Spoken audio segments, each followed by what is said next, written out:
there will be only 8 remaining tariff rates, including zero rate. 2. Apply appropriate cess to broadly maintain effective duty incidence, except on a few items where such incidence will reduce marginally. 3. Levy not more than one cess or surcharge. Therefore, I propose to exempt social welfare surcharge on 82 tariff lines that are subject to a cess. I shall now take up sector-specific proposals. To provide relief to patients, particularly those suffering from cancer, rare diseases, and other severe chronic diseases, I propose to add 36 life-saving drugs and medicines to the list of medicines fully exempted from basic custom duty.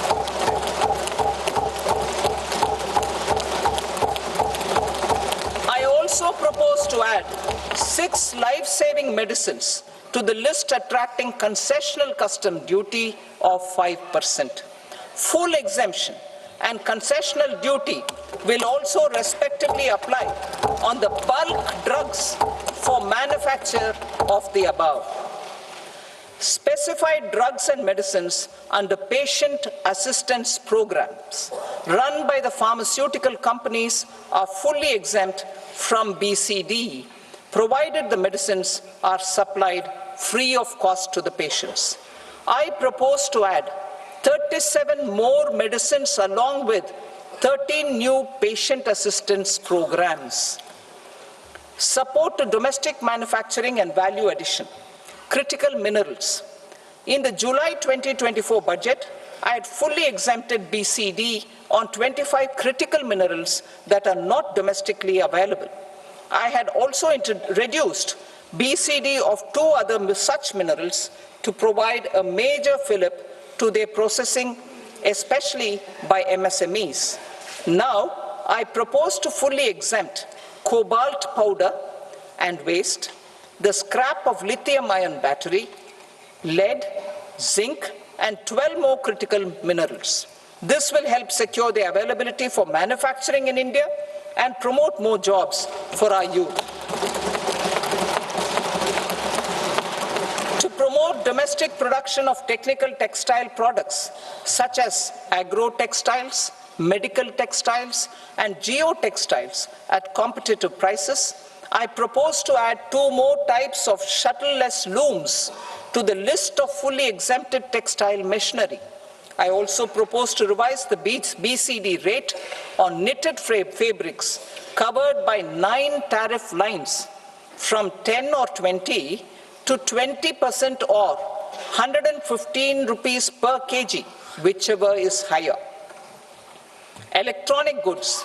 In line with our Make in India policy and to rectify inverted duty structure, I propose to increase the BCD on interactive flat panel display from 10% to 20% and reduce the BCD to 5% on open cell and other components. In 23-24 budget, for the manufacture of open cells of LCD, LED TVs, I had reduced the BCD on parts of open cells from 5% to 2.5%. To further boost the manufacture of such open cells, the BCD on these parts will now stand exempted. Lithium-ion battery. To the list of exempted capital goods, I propose to add 35 additional capital goods for EV battery manufacturing and 28 additional capital goods for mobile phone battery manufacturing. This will boost domestic manufacture of lithium-ion batteries, both for mobile phones and for electric vehicles. Shipping sector. Considering that shipbuilding has a long gestation period, I propose to continue the exemption of BCD on raw materials, components, consumables, or parts for the manufacture of ships for another 10 years.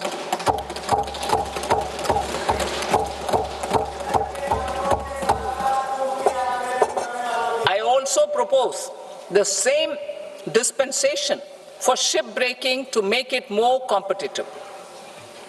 Telecommunication. To prevent classification disputes, I propose to reduce the BCD from 20% to 10% on carrier-grade Ethernet switches to make it at par with non-carrier-grade Ethernet switches. Export promotion. To facilitate exports of handicrafts, I propose to extend the time period for export from 6 months to 1 year, further extendable by another 3 months if required. I also propose to add 9 items to the list of duty-free inputs.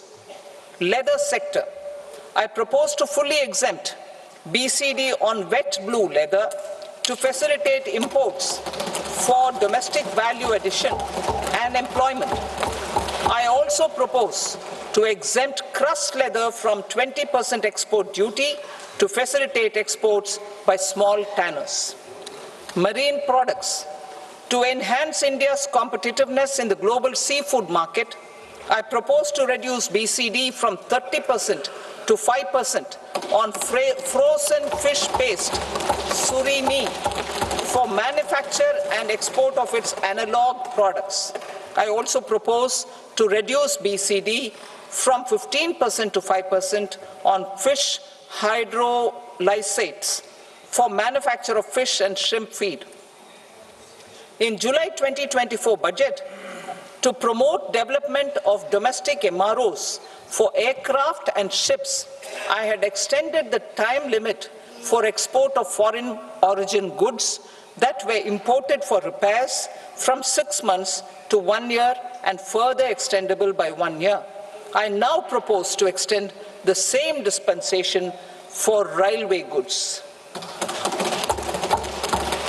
Time limit for provisional assessment. Presently, the Customs Act 1962 does not provide any time limit to finalize provisional assessments, leading to uncertainty and cost to trade. As a measure of promoting ease of doing business, I propose to fix a time limit of 2 years, extendable by a year, for finalizing the provisional assessment. I propose to introduce a new provision that will enable importers or exporters, after clearance of goods, to voluntarily declare material facts and pay duty with interest but without penalty. This will incentivize voluntary compliance. However, this will not apply in cases where department has already initiated audit or investigation proceedings. For industry to better plan their imports, I propose to extend the time limit for the end use of imported inputs in the relevant rules from 6 months to 1 year. This will provide operational flexibility in view of cost and uncertainty of supply. Further, such importers will now have to file only quarterly statements instead of a monthly statement.